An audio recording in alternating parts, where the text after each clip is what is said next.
Can you just speak to like the place you were, the Canadian Arctic? It looked cold. Yeah, we were right near the Arctic Circle. I don't know, it was like 60 kilometers south of the Arctic Circle. So it's a really cool area, really remote, thousands of little lakes. When you fly over, you're just like, man, that's incredible. There must be so many of those lakes that people haven't been to. It really was a neat area, really remote. And for the show's purpose, I think it was perfect because it did have enough game and enough different avenues forward that I think it really did reward activity. So I think, but it's a special place. It was Dene. There was a tribe that lived there, the Dene people, which interestingly enough, here's a side note.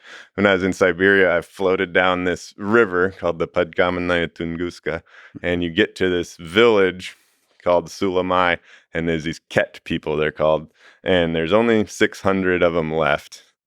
But this is in the middle of Siberia, not in like the Pacific coast, but their language is related to the Dene people. And so somehow, that connection was there thousands of years ago. Super interesting. But yeah, so language travels somehow. Right. And the remnant stayed back there. It's very interesting to think through history. Yeah, within language it contains a history of a people's, and it's interesting how that evolves over time, and how wars tell the story.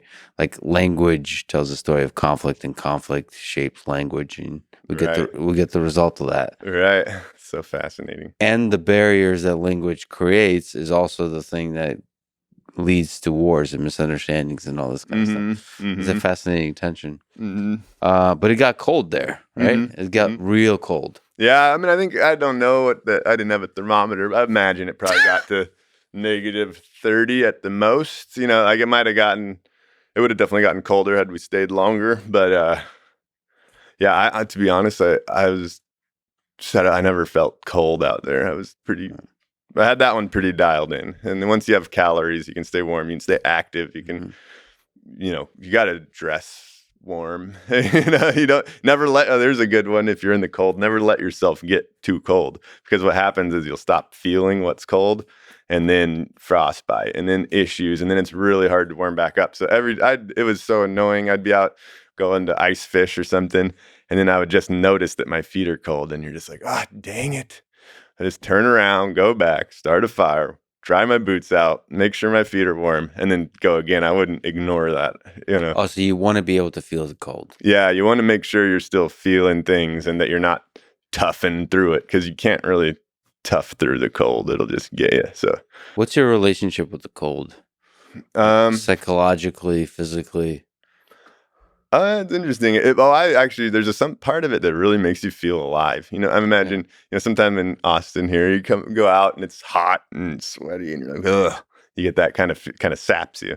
There's something about that brisk cold that hits your face that you're like, boo, wakes you up, makes you feel really alive, engaged. It feels like the margins of air are smaller, so you're alert and engaged a little more. There is something that's a little bit life-giving just because you feel on an edge. You're on this edge, but you have to be alert, because even some of the natives I lived with, the lady had face issues because she let her head get cold when they were on a snowmobile. Her hat was up too high, that little mistake, and then it just freezes this part of your forehead, and then the nerves go, and then you got issues when just hat wasn't high enough. So you kind of got to be dialed in on stuff. Well, there's a psychological element to it's unpleasant. If I were to think of what kind of unpleasant would I choose, fasting for long periods of time, going without food in a warm environment is way more pleasant than being fed in a cold environment. Yeah, exactly. Like if you were to choose, I'd choose the opposite. Oh yeah, okay. Well, there you go. I wonder if you're born with that, or if that's developed. Maybe your time in Siberia, like you. Or do you gravitate towards I wonder what that is, because I really don't like survival in the cold. I think a little bit of it is learned. You almost learned you learn not to fear it. You learn to kind of appreciate it. And a big part of that is, to be honest, it's like dressing warm, being in good. It's not that, there's no secrets to that. You just can't beat the cold. So you just need to dress warm. The native, all that fur, all that stuff. And then all of a sudden you have your little refuge, have a nice warm fire going in your teepee. and then I bet you could learn to appreciate it. Yeah, I think some of it is just opening yourself up to the possibility that there's something enjoyable about it. Like here, I run in Austin all the time in like 100-degree heat, and I go out there with a smile on my face and learn to enjoy it. Oh yeah, and so you just like I look kind of like you do in the cold. And just I don't think I enjoy the heat, but you just allow yourself to enjoy. Yeah.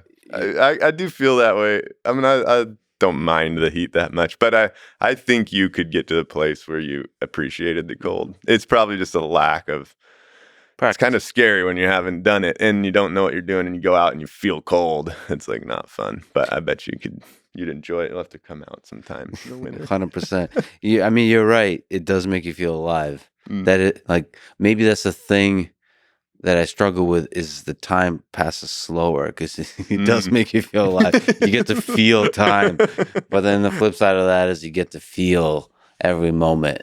And you get to feel alive in every moment. Right, so it's both scary when you're inexperienced and beautiful when you are experienced.